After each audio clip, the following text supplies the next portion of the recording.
Salut, ici c'est King of Kingston le bâtisseur.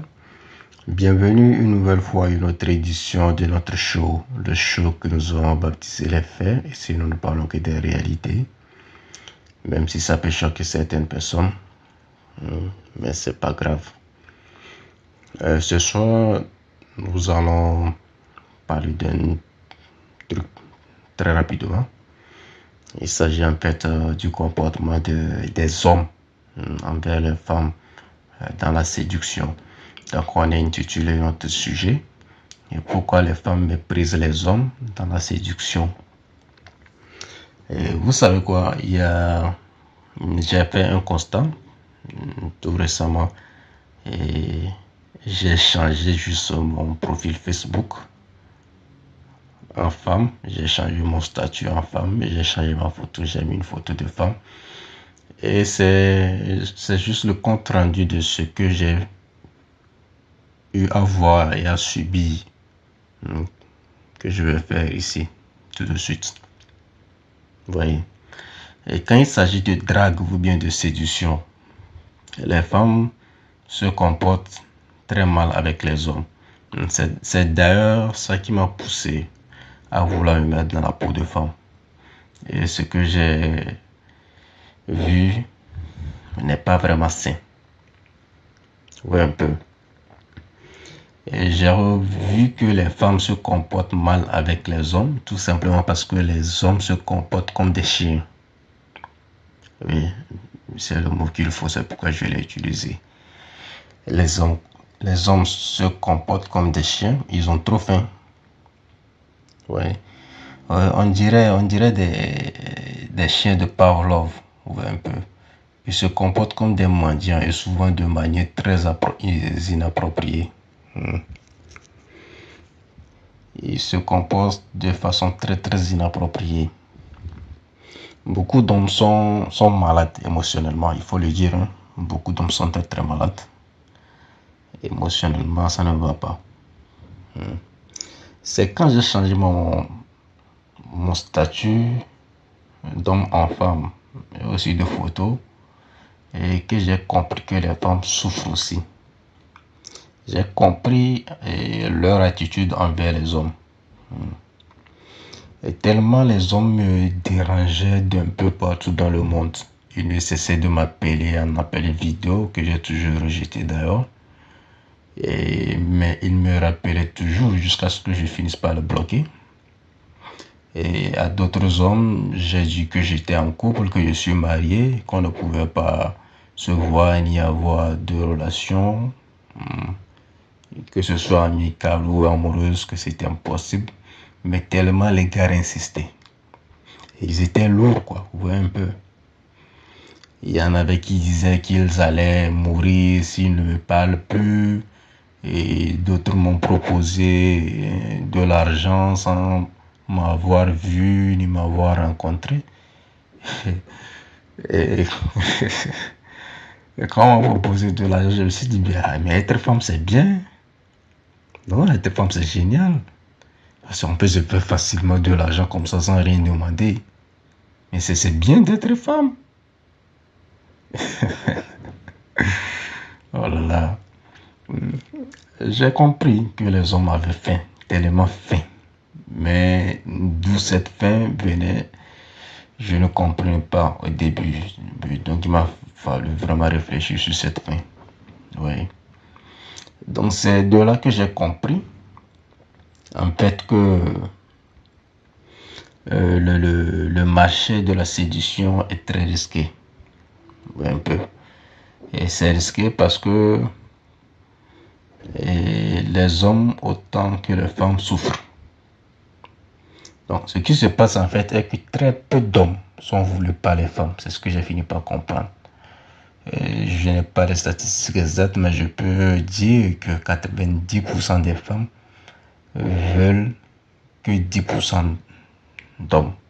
Donc, les 90% d'hommes restants souffrent, soit par manque de sexe, ou soit par manque de rapport émotionnel avec le sexe féminin. Et donc, je crois que c'est ça qui est à l'origine de leur faim. Et c'est vraiment grave.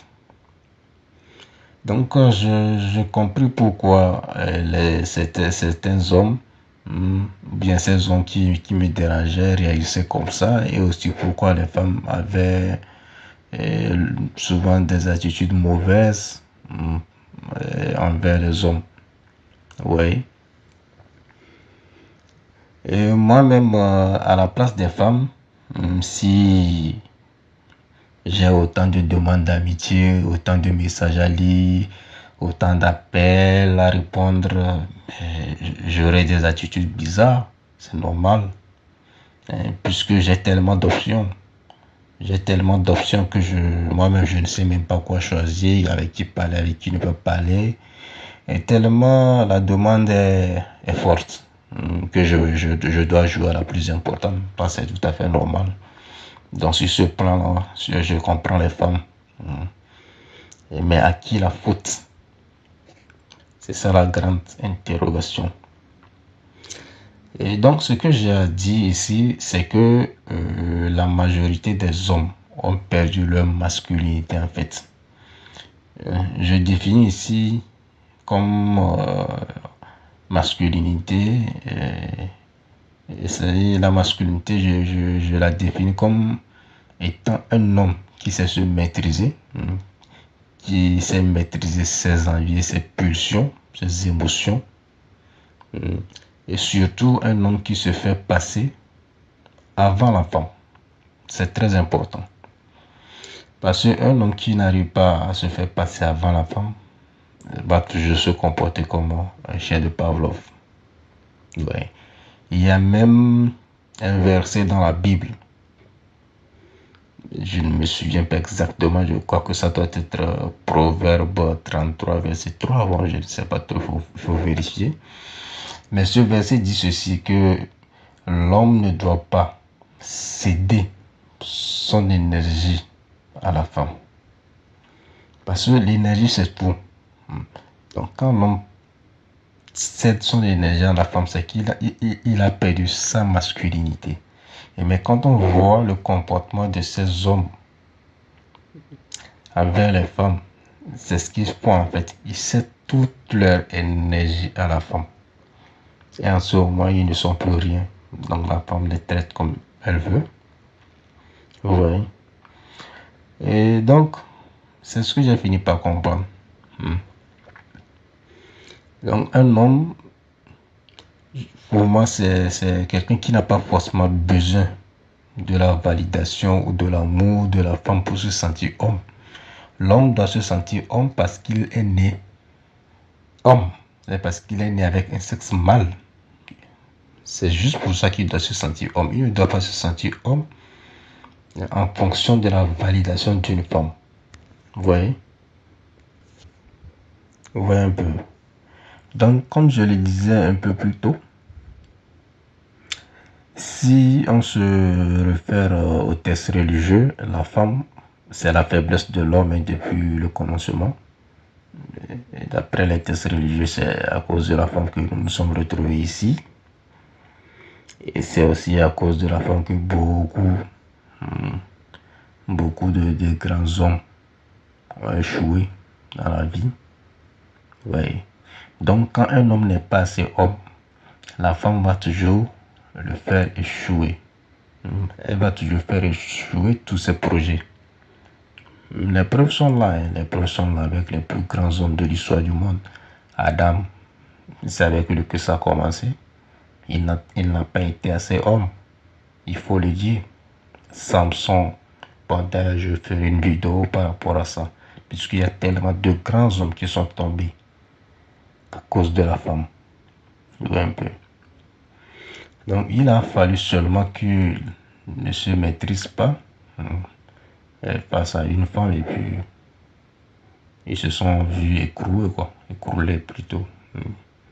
Ils se sont vus écrouler, ils ont vu leur projet tomber à l'eau.